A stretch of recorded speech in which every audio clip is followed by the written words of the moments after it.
Oh, you want one? It's 8:15 a.m. Was there something wrong with a man enjoying a drink in the morning? No, thank you. Bottoms up. Nothing for you? Nick, it's 8:15 in the morning. I'm not an alcoholic. Mr. Harkin, the only reason I took one because I thought you were going to have one, so. Nick, it's 18-year-old scotch. You don't really expect me to pour it back into the bottle, do you?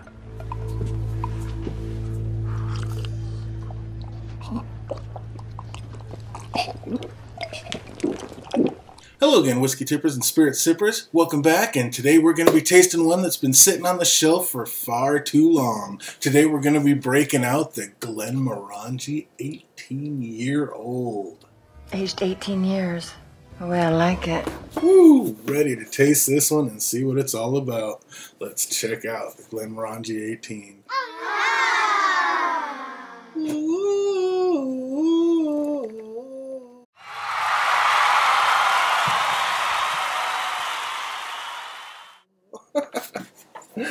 Oh, nice display box. Gotta love it. 18 years. Hope they didn't put too much into the box and take anything away from the actual juice, but I don't think so. Everything I've tasted, literally everything I've tasted from Glenmorangie so far has been absolutely delicious, and I think this might be just the pinnacle of it all. So maybe not. I am super excited to taste this one. It's been sitting on my shelf forever. My buddy brought this back up from Oregon. And yeah, it is finally time to break it down. Let's hit it. Not too bad. Not too bad. Oh, let's get it poured and get it in the glass.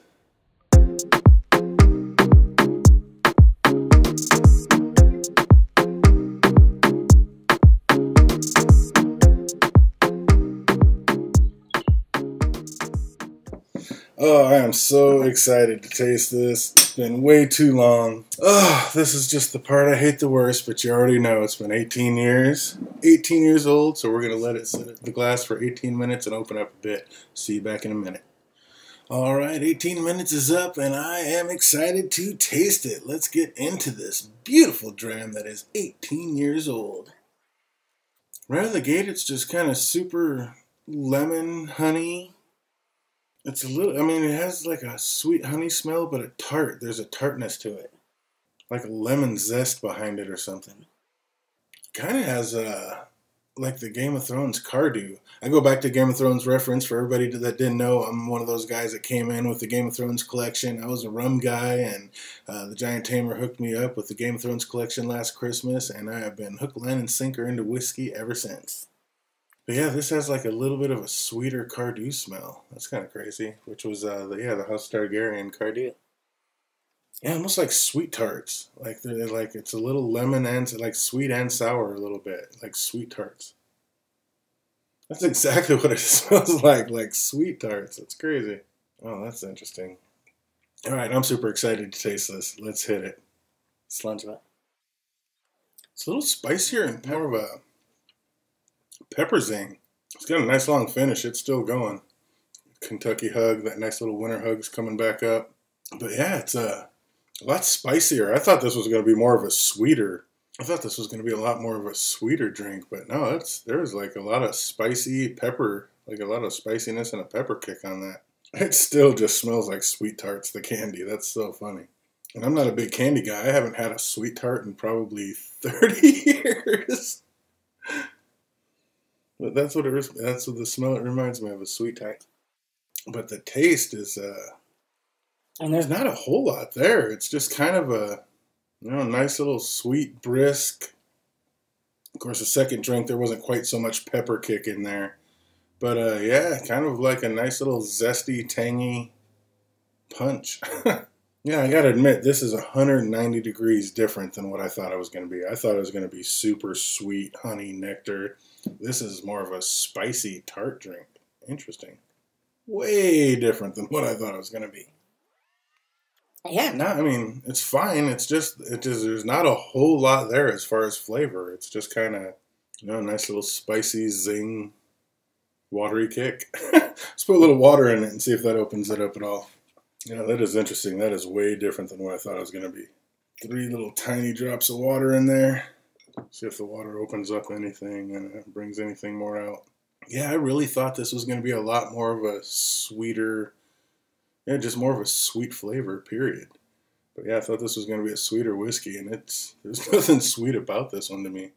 More of a tart with more of a tart, zingy, like tang on it. Yeah, it's got kind of a tart tang to it. See what happens with the water. Cheers. Water actually does open it up a little bit. It smooths it out a little bit, brings kind of more of a sweeter caramel taste to it. Like caramel taste and texture. It smooths it out a lot and like actually kind of gives it a little bit of flavor there. More of a little vanilla and caramel to it with the water in it. Again, this is only the neck pour. They change, whiskey changes completely from the neck to the middle to when you get down to the heels of it. So yeah, this is just the neck pour of it. But I'm going to have to let this one open up a little bit. I can tell this one's going to change just by the way the water opened that up. That was a lot different and a lot sweeter. So the smell's a little sweeter, not so tart either. There's not such a lemon tart kick to it. There's more of a sweet caramel vanilla smoothness to it. Yeah. So far, I would definitely say this one's a little bit better with water. But let's check it out. Round 3, put some ice on it and see how it handles that. The ice diamond. All right, let's get it over some ice and see how she handles.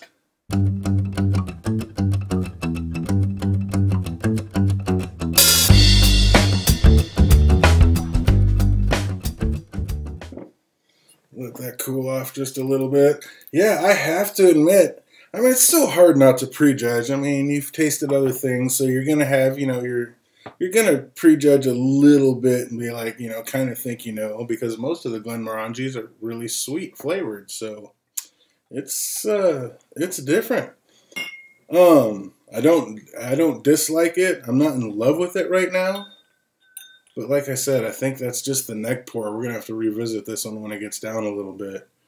But I don't hate it, and like I said, I got super lucky on this one. Up here, this one's around $125, $124.99 and like T-Dub. And my buddy picked this one up on sale down in Oregon, so he got it on sale for $111. So I got it for $111, which is a smoking deal for a good 18-year-old dram. And it was from Oregon, so no tax, which being from Washington is a huge deal. So I saved all kinds of money on this, so it definitely gets bonus points for that. Let's see how 18 years holds up on the ice. Prost.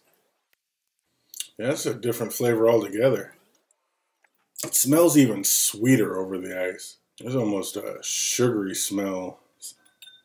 Like almost, yeah, a really sweet sugary smell to it over the ice, which is weird because usually ice makes it a little more tart and tannic.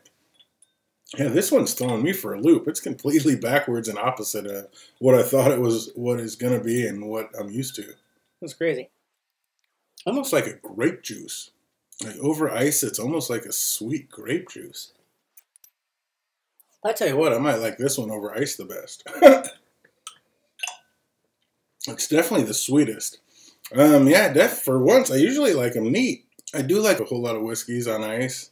But this one, I believe, might be best on ice and second best on water, which I think that's a first ever when it comes to whiskey. So, yeah, that's interesting. Like I say, I have a feeling this one's going to change quite a bit once it gets down past the neck and some air gets on it and it opens up a little bit. But so far, I do believe this one is the best over ice, and that is how I would suggest it. Like I said, the price is amazing for a decent 18-year-old.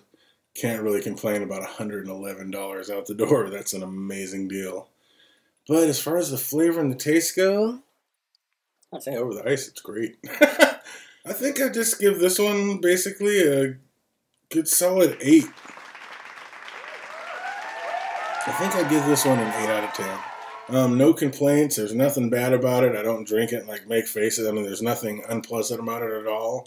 This is another one of those that there's nothing super exciting about it.